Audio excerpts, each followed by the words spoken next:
Hello everyone, this is Rajesh Jemlani और आप देख रहे हैं केमिस्ट्री गुरु बाय राजेश जेमलानी। तो आज हम जो बात करेंगे वो करेंगे, जो हमारी टॉपिक है वो तो हम क्वांटम नंबर्स के एमसीक्यूज कैसे करें, क्वांटम नंबर्स के एमसीक्यूज कैसे करें। उसके लिए कुछ मैंने आपको जो है वो कंडीशंस बताई हुई हैं।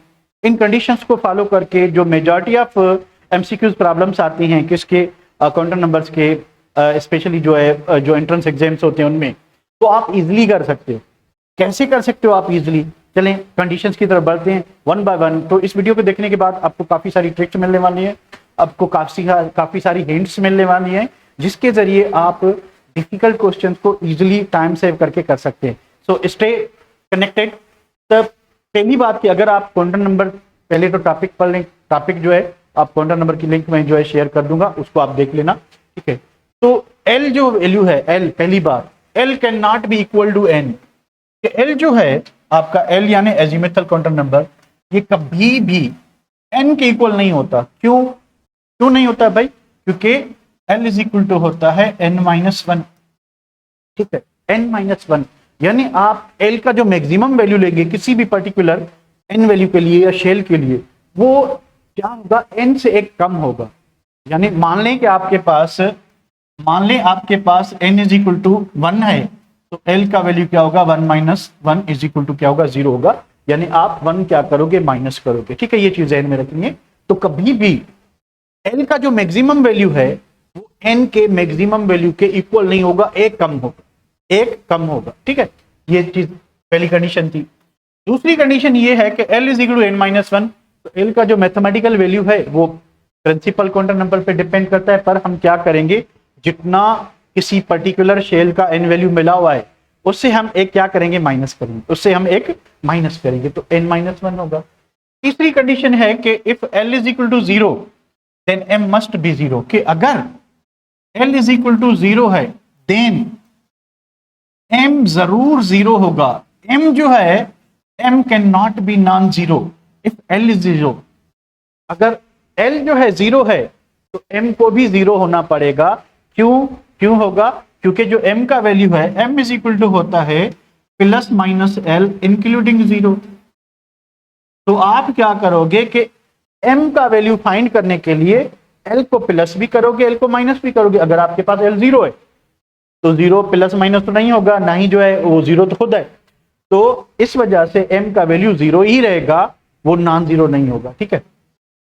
L is equal to zero then m can not be non zero, कि अगर आपको कहीं l is equal to zero मिला हुआ है और m is equal to minus one मिला हुआ है, या एम इज इक्वल टू जो है माइनस टू मिला हुआ है, या एम इज इक्वल टू आपको कहीं पे थ्री मिला हुआ है, ठीक है, पॉजिटिव हो या नेगेटिव हो, तो these things are not allowed.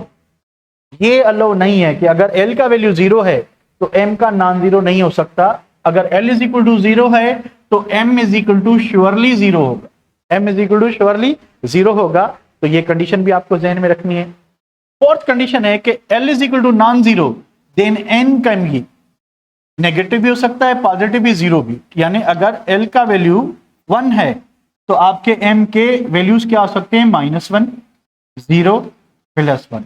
तो अब देखें कि अगर एल जो है वो नॉन जीरो है तो एम जो है वो माइनस वन भी है, प्लस वन भी है और जीरो भी। दूसरी बात, the energy of electron is equal to n plus l value. Electron की एनर्जी मालूम करने के लिए सिंपल क्या काम करना होता है कि आप प्रिंसिपल क्वांटम नंबर और अजीमुथल क्वांटम नंबर को ऐड करें। मैग्नेटिक और जो है आपका क्या कहते हैं, स्पिन क्वांटम नंबर का इसमें कोई रोल नहीं होता। तो बाय यूजिंग दीज 6 कंडीशंस आपके बहुत सारे जो एमसीक्यूज हैं वो इजीली हो जाएंगे यूजिंग दीज कंडीशंस। तो बढ़ते हैं कि कहां कहां पे ये कंडीशंस काम आने वाली हैं। चलें, तो पहला क्वेश्चन है हमारी स्क्रीन पर रिगार्डिंग क्वांटम नंबर्स। तो प्रैक्टिस एमसीक्यूज हैं भाई। तो first question is the energy of an atom atomic orbital is always.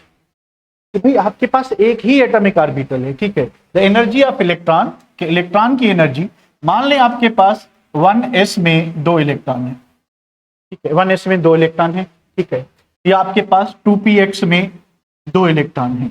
तो बताएं इन इलेक्ट्रॉन्स की जो एनर्जी है इन इलेक्ट्रॉन्स की एनर्जी क्या होगी, सेम होगी और डिफरेंट होगी, क्योंकि एक ही ऑर्बिटल है। तो एक ही ऑर्बिटल है, देखें एनर्जी जो है, energy is equal to what, n plus l. तो जब ऑर्बिटल सेम है, n वैल्यू क्या है, दोनों इलेक्ट्रॉन का सेम है 1, l वैल्यू क्या है 0, तो दोनों इलेक्ट्रॉन का जो n प्लस एल है वो क्या है 1 है, तो इनकी एनर्जी क्या होगी, इनकी एनर्जी सेम होगी, तो सेम एनर्जी। सेकंड एमसीक्यूज क्या है, सेकंड एमसीक्यूज है कि the principal quantum number n represents, क्या बताता है भाई, average size of the electron cloud. देखें जैसे जैसे n का वैल्यू बढ़ता है तो इलेक्ट्रॉन क्लाउड क्या होता जाता है, बड़ा होता जाता है, बड़ा होता जाता है, तो एवरेज साइज बताता है, ठीक है। एवरेज एनर्जी ऑफ इलेक्ट्रॉन, बिल्कुल सही। तो जैसे जैसे आप न्यूक्लियस से दूर जाओगे तो इलेक्ट्रॉन की एनर्जी जो है वो डायरेक्टली प्रोपोर्शनल क्या होती है, n के वैल्यू के, वैसे तो इनडायरेक्टली होती है, पर डायरेक्टली किस सेंस में कह रहे हैं कि भाई एनर्जी जो है वो होती है -1312 in case of hydrogen divided by n²। अब देखिए क्योंकि ये नेगेटिव एनर्जी है, क्योंकि ये नेगेटिव एनर्जी है, इस वजह से जितना शेल नंबर बढ़ता जाएगा तो ये वैल्यू क्या होता जाएगा, बढ़ता जाएगा, ठीक है। तो ये भी सही है बात भाई। The average distance of electron from the nucleus, तो जैसे जैसे n के वैल्यू चेंज होते जाएंगे तो n हमें डिस्टेंस ऑफ इलेक्ट्रॉन भी बताएगा। तो आंसर क्या होगा, ऑल ऑफ दिस के सारे सही है, सारे सही है, कोई भी गलत नहीं है। चलिए भाई स्क्रीनशॉट लें। तो बढ़ते हैं क्वेश्चन नंबर 3 की तरफ। तो क्वेश्चन नंबर जो 3 है,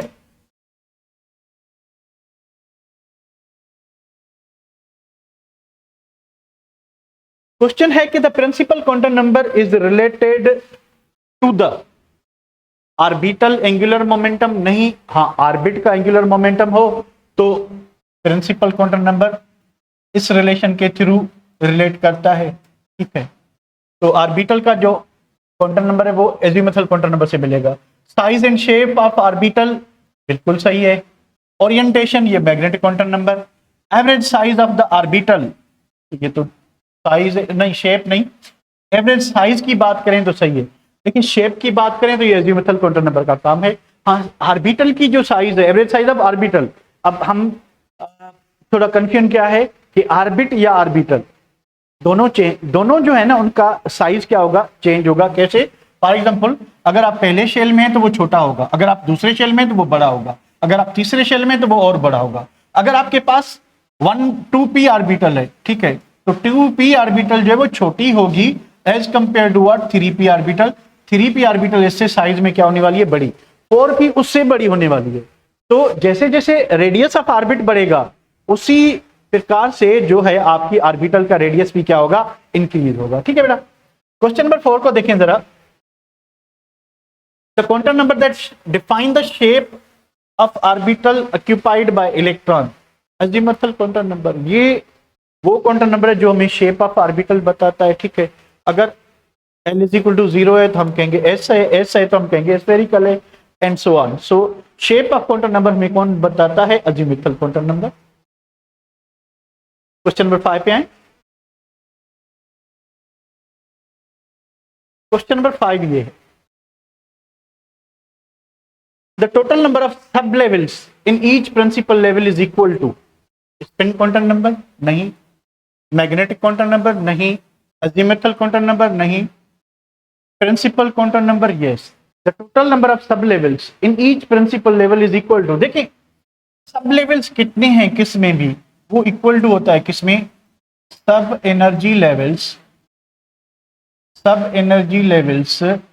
इज इक्वल्स टू n²। तो भाई अगर आपके पास n इज इक्वल टू 1 है तो 1² यानी 1 सब एनर्जी लेवल होगा, सब एनर्जी लेवल होगा, s होगा। अगर n इज इक्वल टू 2 है तो 2 सब energy level s and p होंगे। अगर n इज इक्वल टू 3 है तो 3 होंगे s p d। यानी अगर n इज इक्वल टू क्या है, 3 है, तो आप क्या करोगे, आप करोगे, एक सेकंड, क्वेश्चन क्या है, sorry, equal to n value होगा, ये ऑर्बिटल का फार्मूला, सॉरी। तो प्रिंसिपल क्वांटम नंबर के बराबर होता है सब एनर्जी लेवल किसी भी मेन शेल में कितने हैं, वो किसके बराबर होता है, वो होता है आपका सब लेवल्स के बराबर, सॉरी प्रिंसिपल क्वांटम नंबर। कैसे, फॉर एग्जांपल मान लेंगे n इज इक्वल टू 1 है, ठीक है, so sub energy levels in any shell, किसी भी शेल में सब एनर्जी लेवल्स कितने होंगे, इक्वल टू एन, जितना उसका एन वैल्यू उतने sub energy level. If n is equal to 1 तो एस सब एनर्जी लेवल एक ही होगा। If n is equal to 2 तो दो सब एनर्जी लेवल होंगे s and p. If n is equal to 3 तो तीन सब एनर्जी लेवल होंगे एस पी एंड डी। ठीक है। If n is equal to 4 तो चार होने चाहिए s p d and f. इस तरह से अगर आपको एनर्जी लेवल देखने हैं तो ये, अगर आपको आर्बिटल्स देखने हैं तो फिर फार्मूला हो जाएगा एन स्क्वायर। फिर फार्मूला क्या हो जाएगा, एन स्क्वायर हो जाएगा, उसको छोड़ते हैं। ये हमारे क्वेश्चन की डिमांड। ठीक है। क्वेश्चन नंबर 6 ये है, the quantum number which accounts for the splitting of spectral lines Zeeman effect. कौन सा क्वांटम नंबर है जिसमें जिसको ज़ीमान इफेक्ट से एक्सप्लेन किया गया था। ये आपका मैग्नेटिक क्वांटम नंबर है कि आप किसी भी एटम को जो है, ठीक है, उसमें इलेक्ट्रॉन्स हैं, तो उस ऑर्बिटल को अगर आप मैग्नेट के सामने रखते हैं तो उसकी डीजेनरेसी स्प्लिट हो जाती है, ऑर्बिटल टूट के डिफरेंट एनर्जीज में कन्वर्ट हो जाते हैं। तो इसमें क्या होगा कि जो हमें किसी भी स्पेक्ट्रोस्कोप में सिंगल स्पेक्ट्रल लाइन मिल रही थी वो डबलेट्स ट्रिपलेट्स में कन्वर्ट हो जाएगी, क्लोजली लाइंड लाइंस में। इसको हम क्या कहते हैं, ज़ीमान इफेक्ट कहते हैं। और ये it is concern to what, magnetic quantum number. ठीक है बेटा, चलें इसको स्क्रीनशॉट लें। तो भाई क्वेश्चन नंबर 7 है, for a given value of principal quantum number the order of increasing energy of different subshell. अब देखिए एनर्जी जो है किसी भी ऑर्बिटल की वो बराबर होती है n प्लस एल वैल्यू के। ठीक है। अगर एल वैल्यू की बात करें, अब देखिए अगर इफ n इज कांस्टेंट, क्योंकि ये भाई बता रहा है कि n जो है उसका सेम वैल्यू है। ठीक है। तो अगर n कांस्टेंट है तो आप समझ सकते हैं कि l के वैल्यू पे डिपेंड करता है, क्योंकि n में हमने डालना है। ठीक है। If n is equal to 4 मान लें, if n is equal to 4 है तो l अगर 0 है तो s होगी। ठीक है। l इज इक्वल टू 1 है तो p होगी, l अगर 2 है तो फिर d होगी, और l इज इक्वल टू 3 है तो फिर क्या होगा, f होगा। यानी ये आपकी 4s हो गई, 4p हो गई, 4d 4f हो गई। ठीक है। तो आप समझ सकते हैं कि 4s ऑर्बिटल का जो n प्लस एल होगा वो होगा 4 प्लस 0 इज इक्वल टू 4 होगा। 4p का जो होगा 4 प्लस 1 इज इक्वल टू 5 होगा।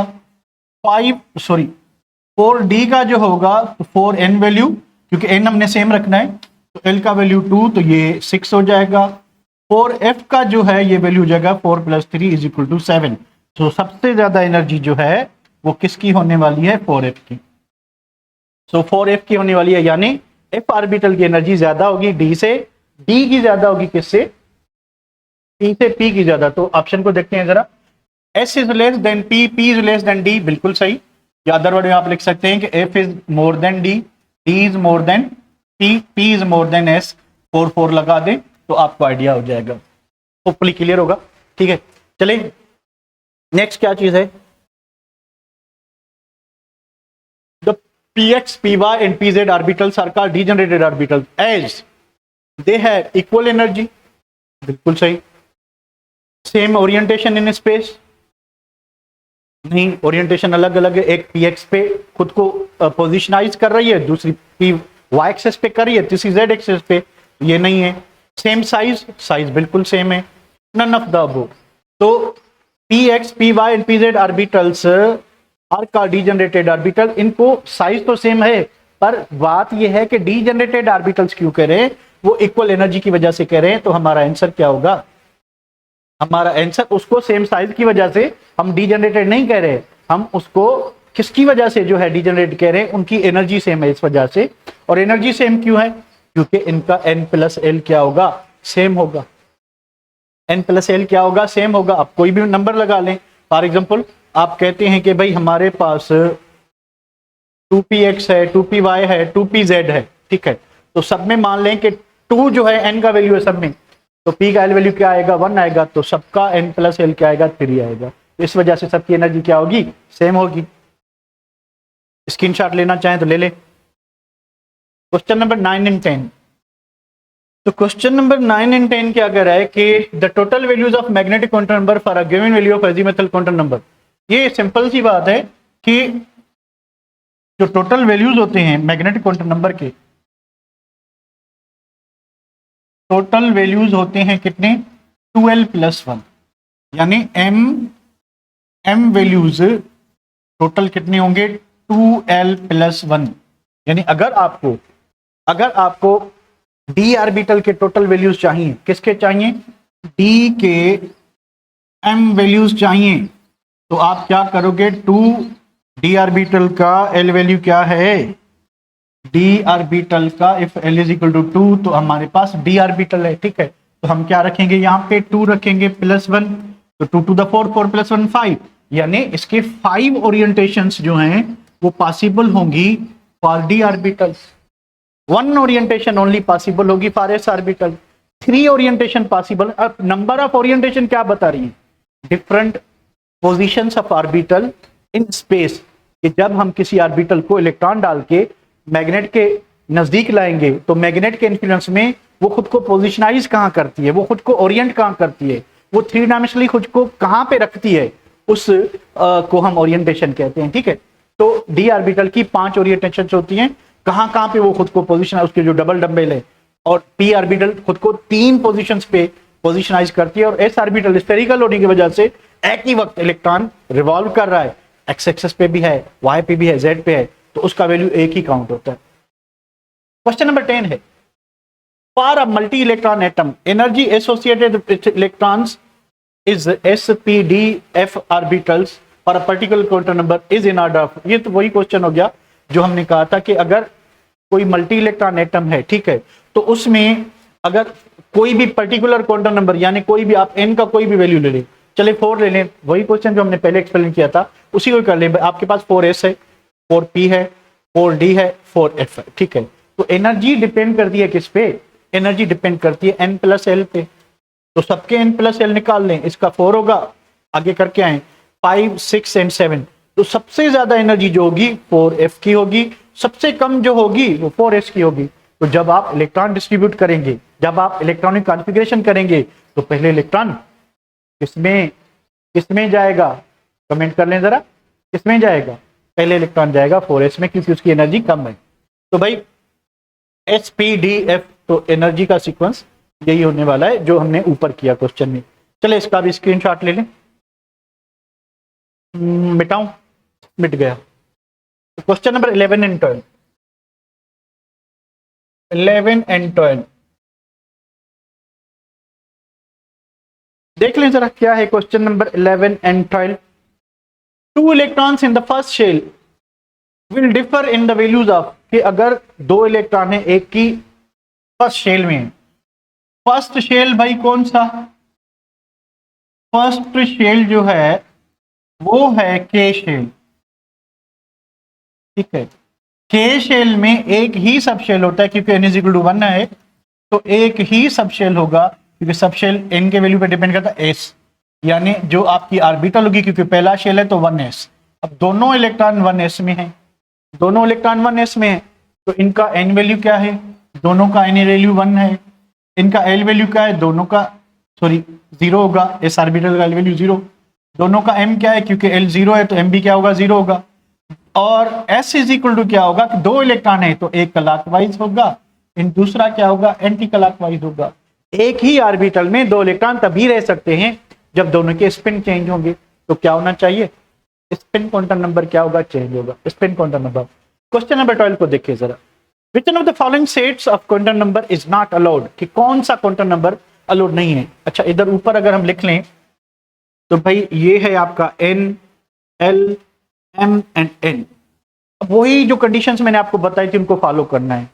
क्या फॉलो करना है कि भाई देखें, n = 1 है तो l 0 भी हो सकता है, m 1 भी हो सकता है, बिल्कुल -1/2, तो ये बिल्कुल सही है, ठीक है। ये उन कंडीशंस को सेटिस्फाई कर रहा है कि अगर n = क्या है, नॉन जीरो है, तो आपका जो l है वो 0 भी हो सकता है, वो माइनस भी हो सकता है और वो प्लस भी हो सकता है, यानी l का वैल्यू जो है l = 0 है तो m का वैल्यू जो है, एक सेकेंड, l = 0 है, ये अलाउड नहीं है, क्योंकि अगर n का वैल्यू 1 है, l का 0 है, तो l सही है अपनी जगह पे, क्योंकि एक कम होना चाहिए है। पर अगर l 0 है, अगर l वैल्यू है 0 है तो m जो है वो 0 होना चाहिए था, यहाँ पे नॉन जीरो है, तो वही कंडीशन हमें काम आई, नहीं होगा, गलत है। 2 1 एक कम है, एल का वैल्यू सही है, अगर ये 1 है तो ये 0 हो सकता है, ये भी सही है, ठीक है। अच्छा 2 1 सही है क्योंकि एन से एल का वैल्यू एक कम होना चाहिए है। अच्छा ये क्या है, 1 है तो ये -2 नहीं हो सकता, ठीक है, क्योंकि अगर इसका एल का वैल्यू 1 है, ठीक है, अगर if l is equal to 1, ठीक है, तो एम के 3 वैल्यूज हो सकते हैं, -1 0 एंड +1, क्योंकि एल 1 है तो -2 नहीं हो सकता है, यानी न्यूमेरिकल वैल्यू जो है उसका 1 प्लस माइनस करोगे पर होगा उसी के ही बराबर। भाई 2 1 सही है, +2 अगेन ये वही बात आ गई कि इसका वैल्यू अगर 1 है तो इससे m का वैल्यू बड़ा नहीं हो सकता, तो एक कंडीशन ऐड कर लेते हैं कि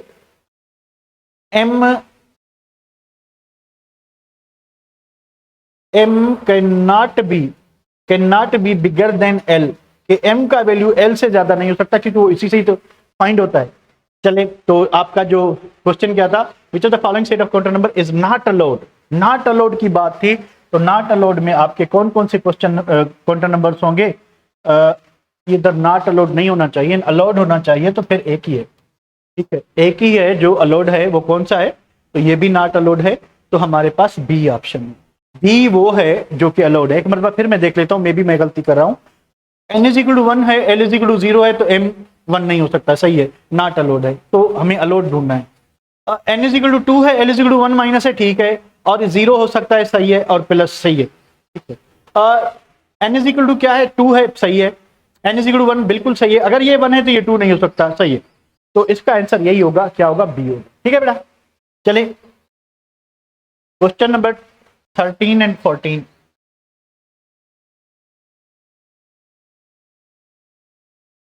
क्वेश्चन नंबर 13 एंड 14 क्या कह रहे हैं, विच of the following is incorrect for 3D orbital, 3D orbital के लिए क्या सही नहीं है। पहली बात कि 3D ऑर्बिटल क्या है भाई, ये 3D, अब 3D में n प्लस एल वैल्यू निकाल दें, n plus L, n value तो 3 लिखा हुआ है, d का l वैल्यू क्या होता है, l is equal to 2 for d, तो 2 यानी 5 होना चाहिए, तो हमें हमारे पास क्या चीज है, हमारे पास है कि n is equal to 3, l is equal to 0, which of the following is incorrect, ठीक है।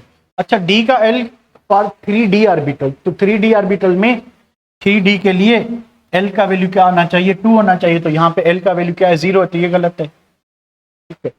3 1 0 ये भी गलत है, तो इनकरेक्ट नहीं है, तो करेक्ट होना चाहिए यार, ये क्या सीन है, ये भी करेक्ट होगा, और करेक्ट में क्या होगा, ठीक है, करेक्ट में क्या होगा, चलिए इसको रिपीट करते हैं। क्वेश्चन है कि विच of the following is correct for 3D orbital, कि 3D ऑर्बिटल ये करेक्ट क्या है।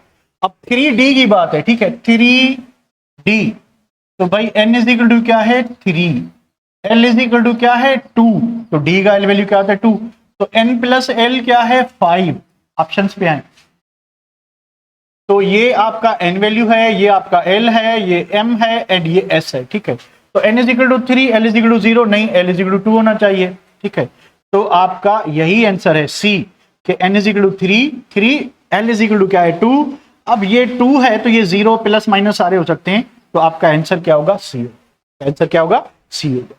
बढ़ते हैं नीचे, for each value of l the number of m values, ये क्वेश्चन मेरे ख्याल ऊपर भी कर रहे हैं, तो ये 2l प्लस 1 होगा, ठीक है, कि किसी भी l वैल्यू के लिए मैग्नेटिक काउंटर नंबर के टोटल वैल्यूज कितने होंगे, 2l प्लस 1, l का वैल्यू डालेंगे, +1 करेंगे, डबल करेंगे, आपको वैल्यू मिल जाएगा, +1 0 के लिए लग रहा है, 2l यानी उसी l वैल्यू को आप प्लस भी करेंगे, माइनस भी करेंगे। क्वेश्चन नंबर 15 क्या कहते हैं, पढ़ने के मरतबा, the correct set of quantum numbers for the unpaired electron of chlorine atom, chlorine की पहले तो कॉन्फ़िगरेशन कर ली, तो क्लोरीन का एटॉमिक नंबर 17, तो कॉन्फ़िगरेशन होगी 1s2 2s2 2p6 3s2 3px2 3py2 3pz1, तो इसका जो अनपेयर्ड इलेक्ट्रॉन है वो किस में मौजूद है, 3pz में। चले भाई, अब n is equal to 2, unpaired electron किस में, n इज इक्वल टू 3 में, तो ये जो आगे नंबर लगा हुआ है ना, ये जो n, उसके बाद क्या लिखूं, lx, ठीक है, अगर इस तरह से लिखें तो यहाँ पे जो n है ये आपका प्रिंसिपल क्वांटम नंबर है, और ये जो l है ये आपका अजीमुथल क्वांटम नंबर है, ठीक है। और x किसको शो करता है? नंबर ऑफ इलेक्ट्रॉन्स को, इलेक्ट्रॉन्स कितने हैं, ठीक है। तो ये इलेक्ट्रॉनिक कॉन्फ़िगरेशन को पूरा, तो आगे जो भी नंबर लगा हुआ है 1 2 3 4 ये n वैल्यू है। उसके बाद l भाई s है, p है, d है, तो l का वैल्यू क्या होता है? फिक्स होता है। ऊपर इलेक्ट्रॉन वेरी करते हैं, तो n और x वेरी करेंगे, l का वैल्यू क्या होगा? For a particular orbit fix होगा ऑर्बिटल के लिए। तो पहली बात के क्लोरीन में n इज इक्वल टू 3 होना चाहिए, तो भाई n इज इक्वल टू 2, तो ये दो ऑप्शन खुद ब खुद क्लियर हो गए। उसके बाद देखें कि आखिरी इलेक्ट्रॉन किसमें? p में है, p में है तो p का वैल्यू क्या आता है? 1 आता है, तो भाई ये इसमें 0 है तो ये भी गया, तो एक ही ऑप्शन रह गया, एक ही ऑप्शन रह गया कि n is equal to 3, l is equal to 1, m is equal to क्या होना चाहिए? 1 होना चाहिए। यानी अगर इसको हम देखें तो किस तरह से होगा कि -1 0 +1, तो ये जो ऑर्बिटल है इसका m वैल्यू, m की बात करें -1, इसका 0 और इसका क्या हो गया? +1, तो आखिरी आपका 1 आ गया मैग्नेटिक का, ठीक है। तो इसको इधर पूरा करते हैं, स्क्रीनशॉट लेना चाहें तो ले लें। हम बढ़ते हैं 16 की तरफ। For which one of the following sets for 4 quantum numbers of electron will have the highest energy. देखिए एनर्जी के लिए हमें चारों क्वांटम नंबर की जरूरत नहीं, सिर्फ n + l, तो ये एडिशन में होते हैं, इनकी हमें नीड नहीं है। एनर्जी इनसे डिसाइड होगी, n + l दोनों को ऐड कर लें, 3 + 2 5, 4 + 1 5, 4 + 2 6, 5 + 0 5, तो सबसे एनर्जी ज्यादा किसकी है? इसकी। तो इन टाइप के क्वेश्चन को सिंपल सी ट्रिक है, तो आप n और l को ऐड कर लें, जिसका वैल्यू ज्यादा आता है। अगर n और l, if n + l is same for 4s and 3p, तो एनर्जी किसकी ज्यादा मानेंगे आप? फिर एनर्जी जिसका n वैल्यू ज्यादा होगा उसकी होगी, ठीक है। तो ये सिंपल सी बातें हैं जो आप बुक में पढ़ते हैं। तो आते हैं 17 नंबर पे। तो क्वेश्चन नंबर जरा 17 को गौर कीजिए। Which of the following sets of quantum number is correct for an electron in 4f orbital? कि अगर इलेक्ट्रॉन 4f ऑर्बिटल में है तो कौन सा क्वांटम नंबर सूट करता है? पहले तो 4f लिख लें इधर। सबसे पहला काम ये करना है कि इसका 4f का n = 4 लिखा हुआ है। अब l का वैल्यू क्या होता है? f का 3 होता है, l के वैल्यूज फिक्स होते हैं 3, ठीक है। तो देख लें, तो जहां 4 और 3 हो उसको कंसीडर करें, भाई ये हो सकता है, ये नहीं हो सकता, l = 4 है यहाँ पे, l = 3 है, n = 4, ये हो सकता है, n = 3 है, ये नहीं हो सकता, ठीक है। अब a और c में कोई ऑप्शन हो सकता है, भाई क्या है? n = 4, l = 3, ठीक है, 4f ऑर्बिटल की बात चले, n = 3, n = 4, l = 3। अब देखिए l का वैल्यू 3 है, तो m का वैल्यू 3 से can not be larger than 3, ये 3 से बड़ा नहीं हो सकता, क्योंकि इसका वैल्यू, m का वैल्यू इसी पे डिपेंड करता है। अगर ये 3 है तो ये भी मैक्सिमम 3 हो सकता है, तो ये गलत हो गया। तो भाई c में कोई खराबी तो नहीं, n = 4 सही, l उससे एक कम सही, l यानी -1 है सही, m = 1 हो सकता है, +1 भी हो सकता है, +2 भी हो सकता है, यानी +-1 +-2 +-3 और 0, ये सारे वैल्यूज हो सकते हैं। इलेक्ट्रॉन की स्पिन कोई भी हो सकती है, तो C is the correct answer, C is the correct answer. इसको भी भाई गोली मारते हैं और स्क्रीनशॉट लेना चाहें तो हो गया। अगर ये आपको अनसॉल्व टेस्ट चाहिए तो मुझे व्हाट्सएप कर देना, लिंक में मैं नंबर दे दूंगा, तो आपको अनसॉल्व मिल जाएगी, खुद से सॉल्व करना, अच्छी प्रैक्टिस हो जाएगी। या फिर अगर आप खुद सॉल्व करके कमेंट जो है इस पे कर लेना वीडियो में। तो विच of the following set of quantum number represents the highest energy? तो ये उसी प्रकार का क्वेश्चन दिखाई दे रहा है। आपने क्या करना है, n + l, don't forget this thing, बस ये सिर्फ इन चीजों को छोड़ दें, दे आर मीनिंगलेस, इस क्वेश्चन के लिए इनकी जगह नहीं। हाँ दिए होते हैं भुलाने के लिए, मे भी स्टूडेंट इसको ऐड कर ले, उसकी जरूरत नहीं। तो n = 3, l = 1 by 4, n = 3 5, n = 4 4, n = 3, l = 0 3। तो हाईएस्ट एनर्जी किसकी हुई? बी की, क्योंकि इसका n + l क्या है? 5 है, तो जिसका n + l ज्यादा उसकी एनर्जी ज्यादा। उसको भी मिटाते हैं भैया। क्वेश्चन नंबर 19 पे आते हैं, जरा गौर कीजिए। क्वेश्चन नंबर 19 क्या कहता है? क्वेश्चन नंबर 19 ये है कि electrons identified by the quantum numbers n and l, ठीक है, n एंड l है, ये है एन और एल, इनका एन प्लस एल इधर देखते जाए, 4 + 1 5, 4 + 0 4, 3 + 2 5, 3 and 1 4। ठीक है, तो can be placed in the increasing order of energy. Increasing order का मतलब ये हुआ कि सबसे पहले वो रखना है जिसकी एनर्जी कम हो। एनर्जी किसकी कम होगी? जिसका एन प्लस एल वैल्यू कम होगा। डोंट फॉरगेट यहाँ पे हंस रूल को आपने जो है फॉलो करना है। हंस रूल को फॉलो करना है या किसको? सॉरी, पालीज एक्सक्लूशन, सॉरी इसको क्या कहते हैं, एन प्लस एल रूल को। आपने एन प्लस एल रूल को देखना है कि अगर जिस ऑर्बिटल का एन प्लस एल वैल्यू क्या होगा, कम होगा, उसमें पहले इलेक्ट्रॉन जाएंगे। और अगर दो ऑर्बिटल का सेम है तो जिसका एन वैल्यू कम हो, तो एन वैल्यू किसका कम है भाई? पहले कंपैरिजन होगा 4 में, तो सबसे लीस्ट एनर्जी किसकी होगी? सबसे लीस्ट भाई होगी या तो 2 की होगी या 4 की होगी। इसका एन इज इक्वल टू 3, इसका 4, तो ये पहले नंबर पे, ये दूसरे नंबर पे। ठीक है, यानी कम से कम एनर्जी 4 नंबर की है, उसके बाद 2 की है, तो इसमें एन इज इक्वल टू 3 है। इनकी दोनों के एन प्लस एल सेम है, पर इसका एन वैल्यू कम है। ठीक है, तो ये थर्ड होगा, ये फोर्थ होगा। तो भाई जो 1 है, जो लीस्ट एनर्जी है वो 1 की है, तो 1 किस में आ रहा है? इसमें आ रहा है, डी में। तो लीस्ट एनर्जी 1 की है, उसके बाद देखें किसकी है, उसके बाद इंक्रीजिंग एनर्जी। इंक्रीजिंग एनर्जी यानी कम से कम किसकी होगी? सॉरी 4 की है ना, तो 4 किस में पहले आ रहा है? इसमें आ रहा है, तो भाई 4 की कम से कम, पहले नंबर पे कम से कम 4 की, फिर किसकी है दूसरे नंबर पे? 2 की, 2 की, उसके बाद 3 की। तो हमारा आंसर क्या है? हमारा आंसर ये नहीं है। ठीक है, ये नहीं है, हमारा आंसर क्या होगा? बी। बताना क्या था? बताना ये था कि कम से कम एनर्जी किसकी है। एनर्जी किस पे डिपेंड कर दी? एन प्लस एल पे। हमने सबके एन प्लस एल निकाल ली। फिर क्या देखना था? फिर एन प्लस एल रूल के हिसाब से हमें ये देखना था कि अगर दो ऑर्बिटल का एन प्लस एल सेम है, इन दोनों का सेम है, तो इसमें पहले एनर्जी कम किसकी होगी? जिसका एन कम होगा। तो हमने तीसरे नंबर पे इसको रखा, चौथे नंबर पे इसको, यानी इसकी एनर्जी ज्यादा है, इसकी एनर्जी ज्यादा है। The correct set of 4 quantum numbers for the valence electron of rubidium 37। Configuration करें 37 की, 1s2, 2s2, 2p6, 3s2, 3p6, 4s2, 3d10, 4p6, 5s1। I think इधर पूरे हो जाएंगे। 2 into 4, 4, 10, 10, 20, 20, 30, 30, 36, 37। ठीक है, तो आखिरी इलेक्ट्रॉन जो है इसका 5s में है। तो 5s से आपको क्या पता चल रहा है? n इज इक्वल टू 5 है। ठीक है, l इज इक्वल टू क्या है? l is equal to s का 0 होता है, तो m भी इसका क्या होगा? 0 होगा, और पहला इलेक्ट्रॉन है तो s को +1/2 होना चाहिए। ठीक है, तो आखिरी शेल का हमें 4 क्वांटम नंबर बताने हैं। तो सिंपली तरीका ये है कि n का वैल्यू 5 है, तो l का वैल्यू s का 0 होता है, तो अगर l 0 है तो m भी 0 होगा। और पहला इलेक्ट्रॉन है तो ऑर्बिटल में जब आप पहला इलेक्ट्रॉन रखते हो तो उसको क्लॉकवाइज देते हो। ये for the sake of simplicity होता है।